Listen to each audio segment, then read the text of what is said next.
Historia de la teología cristiana. Historia de la teología cristiana es una rama de la teología que junta, engloba de una forma magistral varias ramas de la teología, como son la teología histórica. La teología histórica habla acerca de todo lo que ha ocurrido en la historia del cristianismo. Tenemos 2000 años de historia, de legado histórico cristiano, y también junta lo que conocemos actualmente como la teología sistemática. La teología sistemática es la rama de la teología donde sistematiza los temas existentes en todas las escrituras. Entonces, juntando estas dos ramas, veremos lo que se ha pensado en 2000 años de historia acerca de las escrituras. Si hablamos de un tema en específico, vamos a ver todo lo que se ha visto, todo lo que se ha dicho, todo lo que se ha pensado y todo lo que se ha escrito referente a ese tema. Llegamos al siglo XXI y nos vamos a dar cuenta que muchas iglesias están completamente alejadas de todo lo que la Escritura dice. ¿Por qué? Primera fuente de conocimiento para nosotros son las Santas Escrituras. Todo lo vamos a ver a la luz de las Escrituras.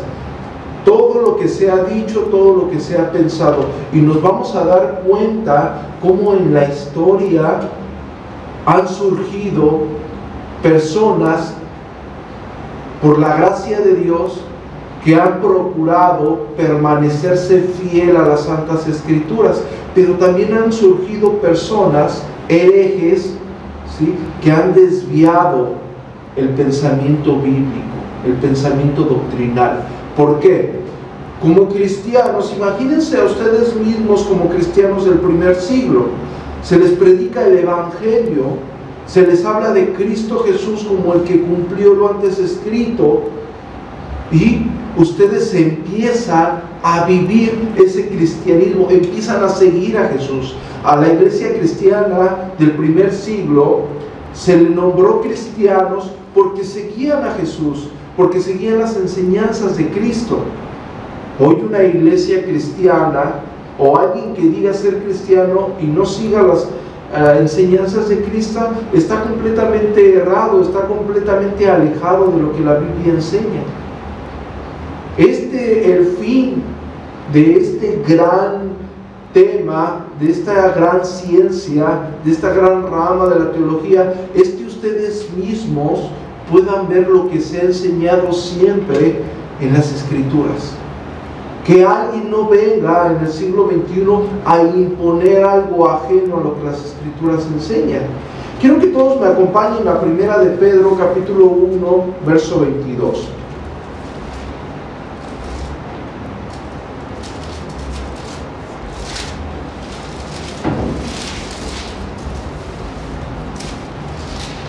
Primera de Pedro, capítulo 1, verso 22 dice: habiendo purificado vuestras almas por la obediencia a la verdad mediante el Espíritu, para el amor fraternal no fingido, amaos unos a otros entrañablemente, de corazón puro, siendo renacidos, no de simiente corruptible, sino de incorruptible, por la palabra de Dios que vive y permanece para siempre, porque toda carne es como hierba y toda gloria del hombre como flor de la hierba se seca y la flor se cae, mas la palabra del Señor permanece para siempre.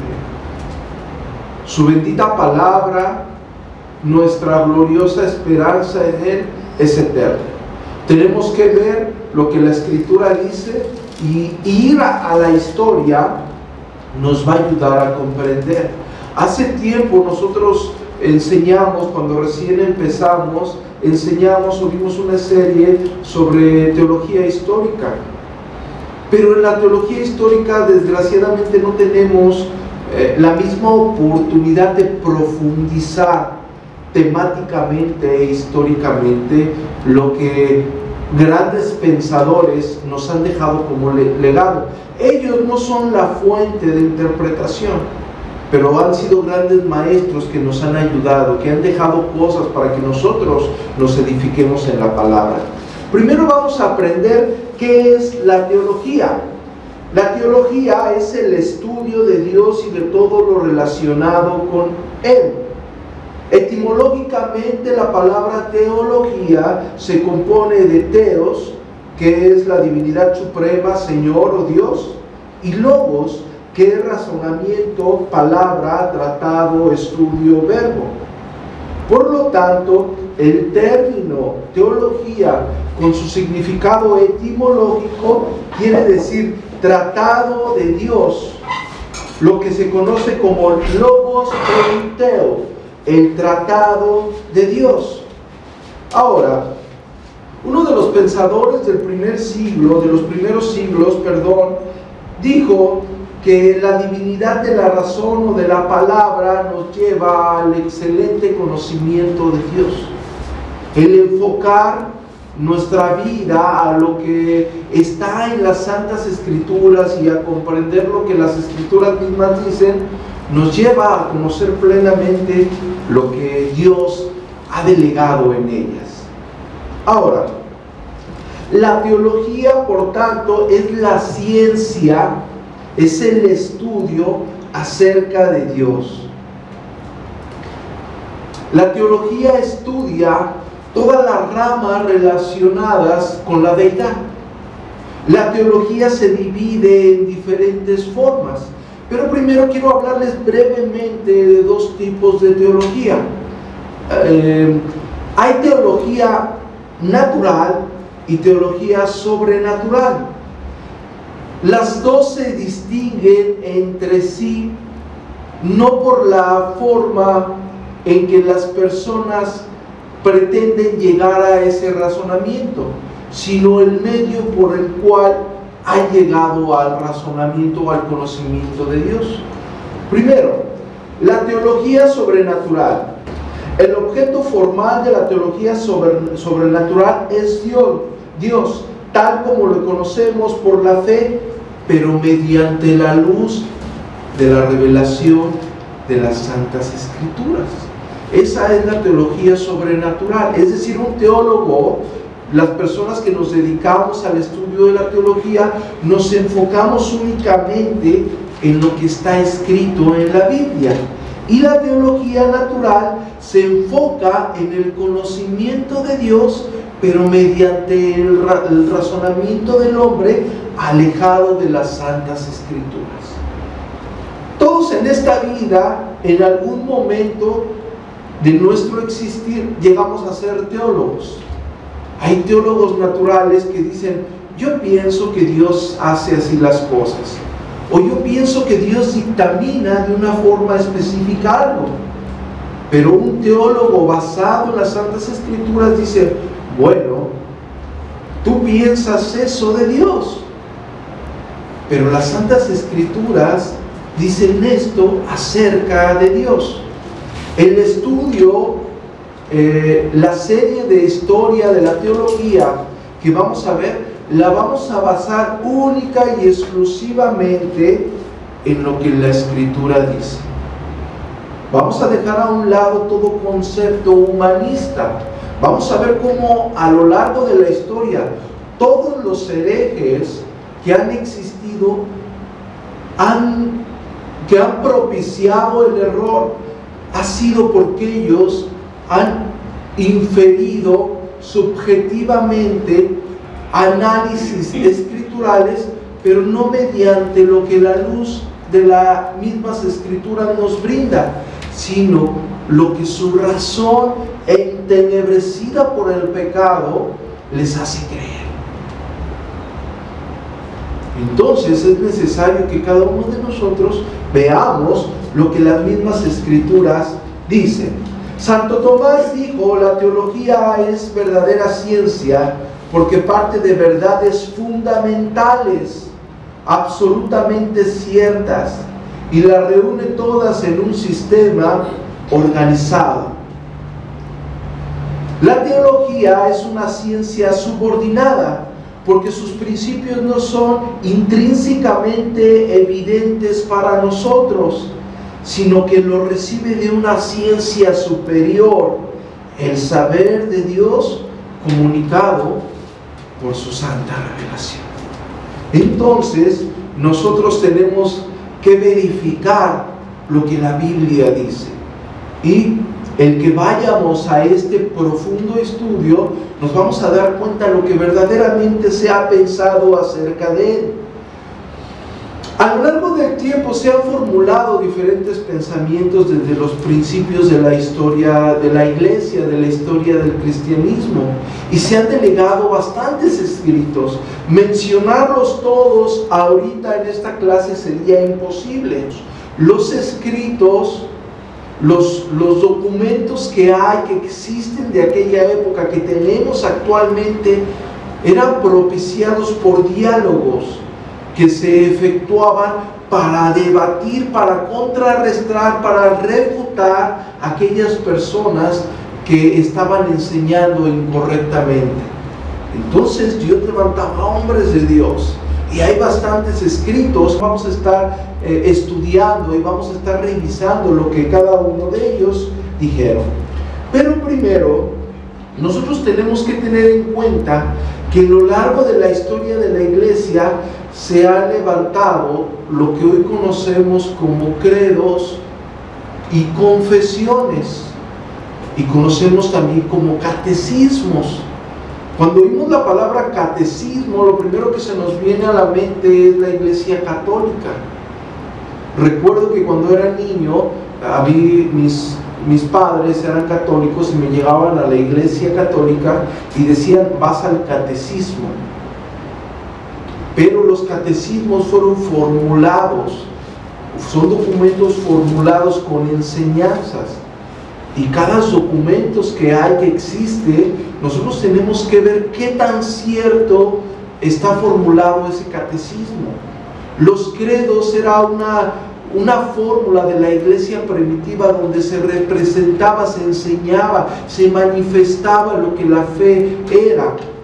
Los credos tenían un inicio en lo que vamos a ver que hay un credo antes del problema de los bautismos, pero se dio mucho cuando la iglesia primitiva empezó a bautizar a personas, y una forma de saber que era un creyente era que la persona diera su credo. ¿En qué cree la persona? Ustedes tienen un credo, cada uno de ustedes tiene un credo. Como cristianos tenemos un credo. Yo puedo decir conscientemente que mi credo es: yo creo en Jesucristo como mi Señor y mi Salvador, mi único y suficiente Salvador, que vino a esta tierra y murió y resucitó para el perdón de mis pecados, y que en Él hay vida eterna, y que no hay nada fuera de Él, porque Él es el único que nos brinda esa esperanza gloriosa, y que con solamente creer en Él y arrepentirme de los pecados soy salvo. Y yo puedo estar diciendo mi credo, en qué creo. Y nosotros vamos a ver cómo a lo largo de la historia del cristianismo se han formulado credos. Los catecismos son la forma de preguntas y respuestas para que las personas vayan analizando las escrituras y vayan siendo conscientes. Es una forma práctica de enseñanza. Y las confesiones son formulaciones sistemáticas más avanzadas, donde se puede llegar o dejar un plasmado más bien desde lo que podemos conocer o concebir más básico, como el tema de la salvación, hasta las verdades más profundas de las escrituras. ¿Qué pasa con el alma cuando muere? Todas esas cosas han tenido que quedar plasmadas. Una confesión de fe no es mala, pero la confesión de fe no es nuestra principal fuente. Nuestra principal fuente son las Santas Escrituras, pero la confesión de fe dice lo que la iglesia cree, dice lo que el creyente cree. Así te evitas de discusiones. Nosotros somos una iglesia confesional. Los que han entrado a la página de internet han de ver que nosotros tenemos una confesión de fe. lo que nosotros creemos, lo que nosotros pensamos en la Escritura. Por eso se denomina a este tipo de iglesias, iglesias confesionales. Es decir, nosotros no vamos por cualquier viento de doctrina a agarrar cualquier novedad. No, nosotros estamos fundamentados en un pensamiento bíblico, y ese pensamiento está plasmado, y con ese pensamiento nos identificamos.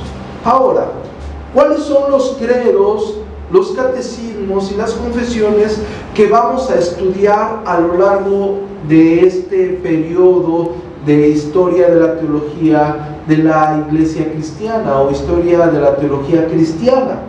Primero vamos a estudiar lo que conocemos como el credo romano, que es a mitad del siglo II.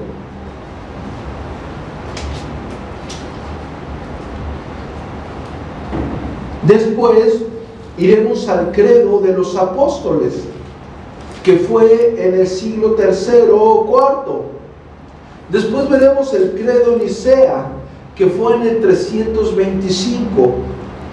Después veremos que es el credo niceno constantinopolitano, que fue en el 381. Después veremos el credo de Calcedonia, que fue en el 451. Después veremos lo que fue el credo de Atanasio. ¿Hay algún problema con el credo de Atanasio con respecto a la fecha? Porque Atanasio murió en el 373 y el credo lo visualizan en el año 500. Ya veremos cuál fue el tema histórico. Hay una solución para esto histórico.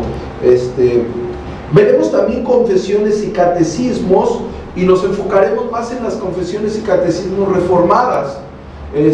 No pasaremos por alto los decretos herejes de la Iglesia Católica. Los revisaremos, veremos sus errores, sus garrafales errores, sus dictaduras heréticas, pero nos enfocaremos más en las confesiones y catecismos que nos van a brindar argumentos bíblicos, que nos van a ser de ayuda a nosotros.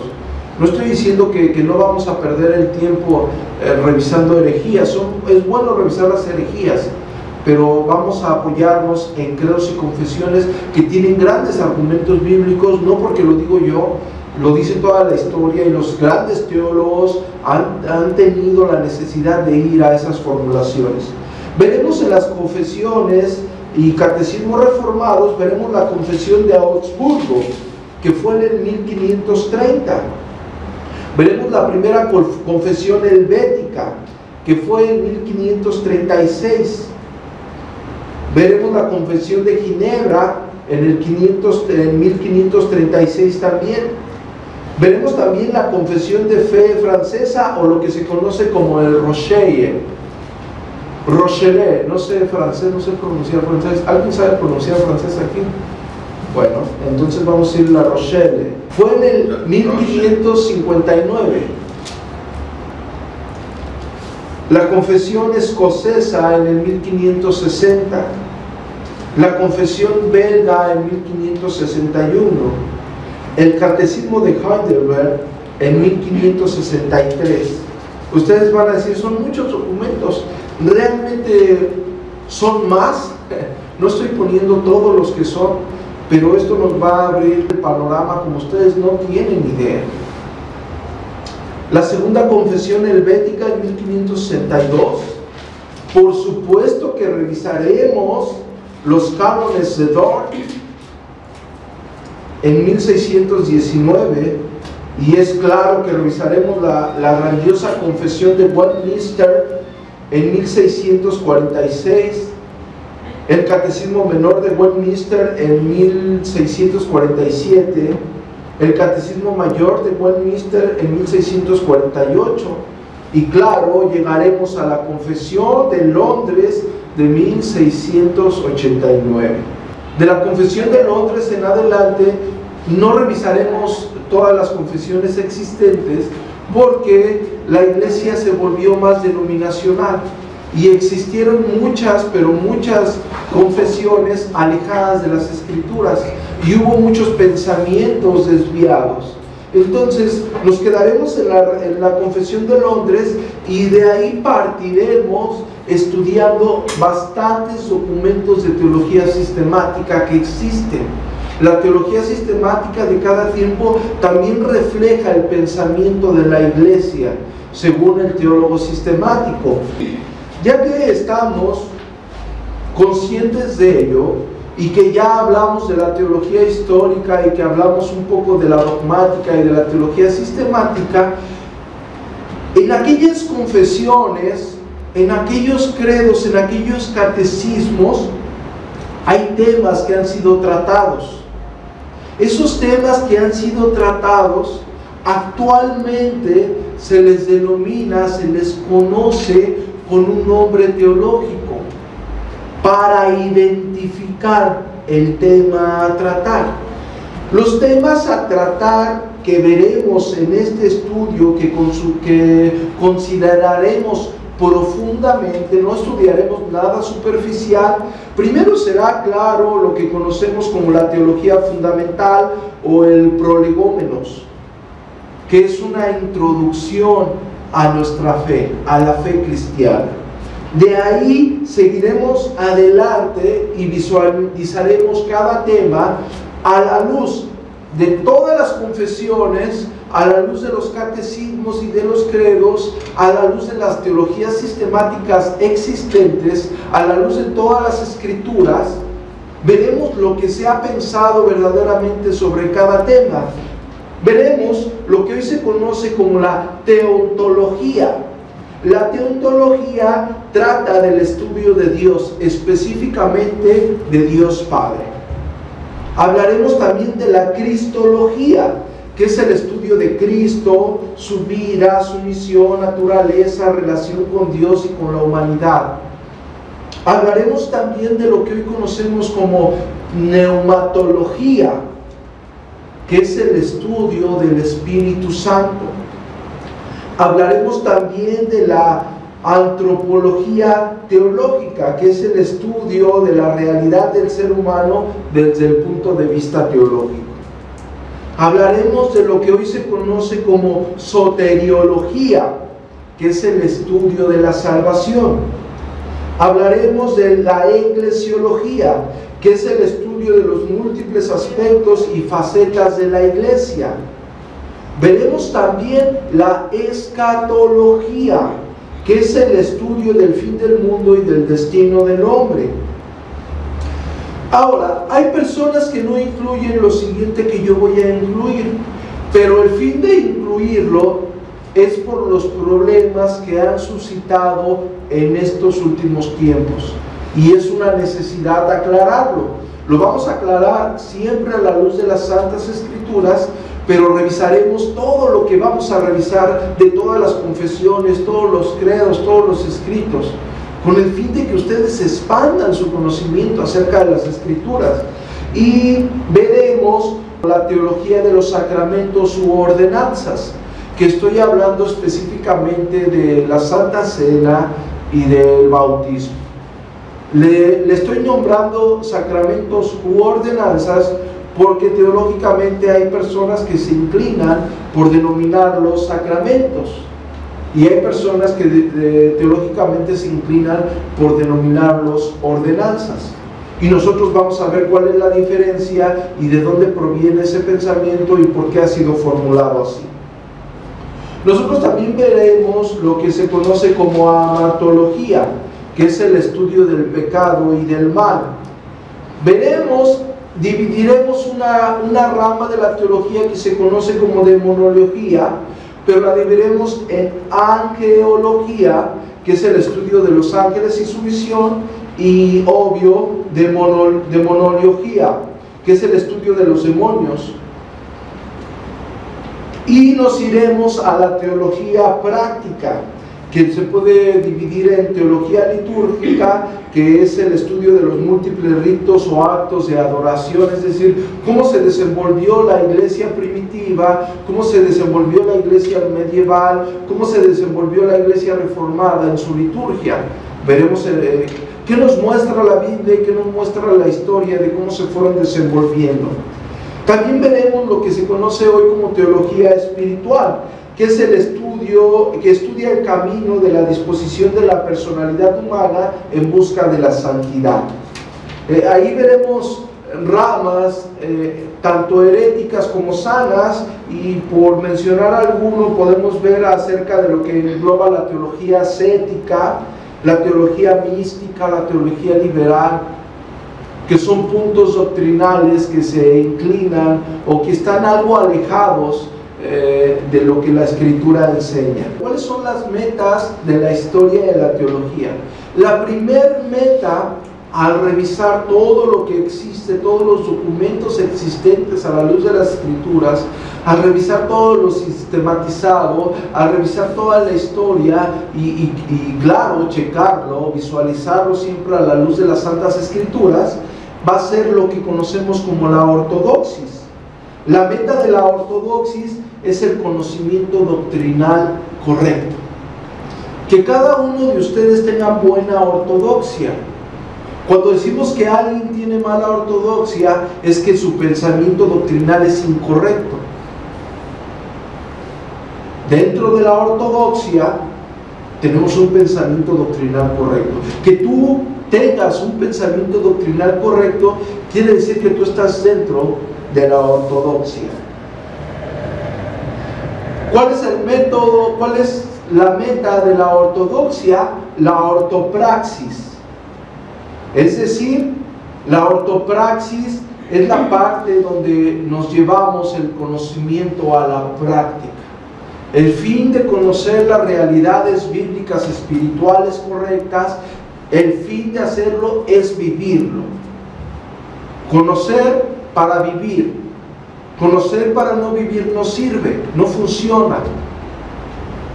Creemos en Dios de una forma bíblica. Queremos agradar a Dios de una forma bíblica. Conocemos las Santas Escrituras tal y como se nos ha sido delegado. Queremos vivir las Santas Escrituras tal y como se nos ha sido delegado.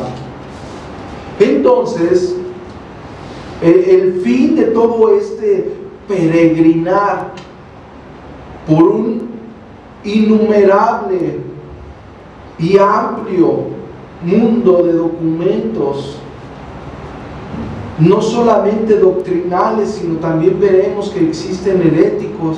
El fin de eso, el fin de que ustedes puedan tener en sus manos 2000 años de historia, 2000 años de legado, que ustedes puedan ver cómo pensó la iglesia del primer siglo, y cómo la del segundo, y cómo la del tercero, y la del cuarto, y así cronológicamente, y puedan ver y evidenciar cómo está pensando la iglesia de hoy en día, y vean si cada uno de ustedes pensaba de acuerdo a las Escrituras, o estaba alejado de los que las Escrituras enseñan. El fin de este largo estudio es que ustedes puedan vivir conforme a la Santa Palabra.